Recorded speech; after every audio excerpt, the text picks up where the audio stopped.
ಸಿದ್ದರಾಮಯ್ಯ ಅವರೇ ಏನು ಷಡ್ಯಂತ್ರ ನಡೀತಾ ಇದೆಯಲ್ಲ, ಇದ್ರ ಹಿಂದೆ ಒಬ್ಬ ಕಾಂಗ್ರೆಸ್ ನಾಯಕರಿದ್ದಾರೆ ಅಂತ ಬಿಜೆಪಿ ನಾಯಕರು ಹೇಳ್ತಾ ಇದ್ದಾರೆ.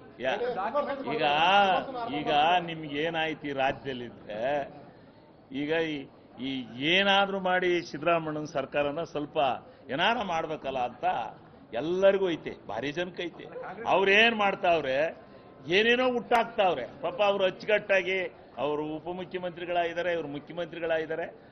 ಬಹಳ ಸಾರಸ್ಯವಾಗಿ ಬಹಳ ಅಚ್ಚುಕಟ್ಟಾಗಿ ಸರ್ಕಾರ ನಡ್ಕೊಂಡು ಹೋಗ್ತಾ ಇದೆ. ಈಗ ತಡೆಯಕ್ಕಾಗದಲ್ಲಿ ಇವ್ರು ಜಲ್ದಿ ಇವ್ರದ್ದು ಬಿಜೆಪಿ ಅವ್ರದ್ದು ಇನ್ನೊಂದಲ್ಲ, ಇವ್ರು ಯಾವತ್ತೂ ಜನಗಳಿಂದ ಮ್ಯಾಂಡೇಟ್ ತಗೊಂಡು ಬಂದಾರಲ್ಲ. 3 ಸಾರಿ ಇದ್ರೂ 3 ಸಾರಿನೂ ಅತಂತ್ರವಾಗಿ ಬಂದವರು. ಯಾರು ಗೆದ್ದರನ್ನ MLAಗಳನ್ನ ಹೊತ್ಕೊಂಡೋಗಿ ಮಾರಾಟ ಮಾಡ್ಕೊಂಡು ಅವ್ರನ್ನ ಇದು ಮಾಡ್ಕೊಂಡು ಆಮೇಲೆ ಮತ್ತೆ 3 ಸಾರಿ ತಡ್ರಿ ಸ್ವಾಮಿ ಸ್ವಾಮಿ, ಯಾವಾಗ್ಲೂ ಅತಂತ್ರದಲ್ಲಿ ಬಂದಿರೋರು. ಹೋದ್ ಸಾರಿ ಬೊಮ್ಮಾಯರಾದಿದ್ದು 18 ಜನ ರಾಜೀನಾಮೆ ಕೊಡ್ಸಿ, ಯಡಿಯೂರಪ್ಪ 2 ಸಾರಿ ಆಗಿದ್ದು MLAಗಳನ್ನ ಕೊಂಡ್ಕೊಂಡು ಗೊತ್ತಾಯ್ತಾ.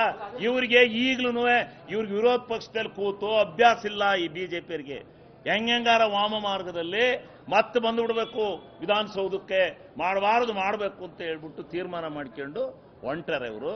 ಅದಕ್ಕೆ DK ಶಿವಕುಮಾರ್ಗೂ ಸಿದ್ದರಾಮಯ್ಯನವ್ರಿಗೂ ಐತೆ ಐತೆ ಐತೆ ಅಂತೇಳಿ ಹುಟ್ಟಿಸ್ತಾರೆ. ಏನೂ ಇಲ್ಲ. ಸಿದ್ದರಾಮಯ್ಯನವರು ಅವರು ಇದ್ದಾರೆ. ಅವ್ರಿಗೆ ಏನಾರ ಗೊತ್ತದ ನನಗೆ ಗೊತ್ತಿಲ್ಲ. ಸುಳ್ಳು ಯಾಕೆ ಹೇಳ್ತಾರೆ? ಅದು ನಮಗೆ ಗೊತ್ತೋರಂತ ಚೆನ್ನಾಗಿದೆ. ಸಿದ್ದರಾಮಯ್ಯನವರ ಯಾವ ಕಾಂಗ್ರೆಸ್ ನಾಯಕನೂ ಇಲ್ಲ. ಸಿದ್ದರಾಮಯ್ಯನ ನಾಯಕತ್ವ ಪ್ರಶ್ನೆ ಮಾಡೋರು ಯಾರೂ ಇಲ್ಲ.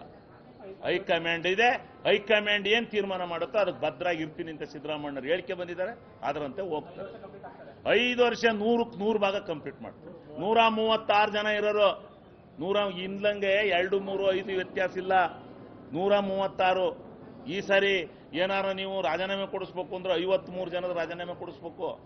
ಆಮೇಲೆ 92 ಜನ ಕರ್ಕೊಂಡು ಹೋಗ್ಬೇಕು ಯಾರೋ ಹೋಗೋದಾದ್ರೆ. ಗೊತ್ತಾಯ್ತಾ? ಅದಾಗತ್ತಾ? ಎಲ್ಲ ಲೆಕ್ಕಾಚಾರ ಅಲ್ಲ, ಇದು ಕಾನೂನು. ಹೇಳಿದೆ ನಿಮಗೆ, ಕಾನೂನ ಇಷ್ಟು ಬೇಕ್ರಪ್ಪ ಅಂತ ಹೇಳಿದೆ. ಇಷ್ಟು ಬೇಕು, ಅಷ್ಟು ಸುಲಭ ಇಲ್ಲ ಈ ಸರಿ ಹಿಡಿಯೋದು ಅಂತ ಹೇಳಿದೆ.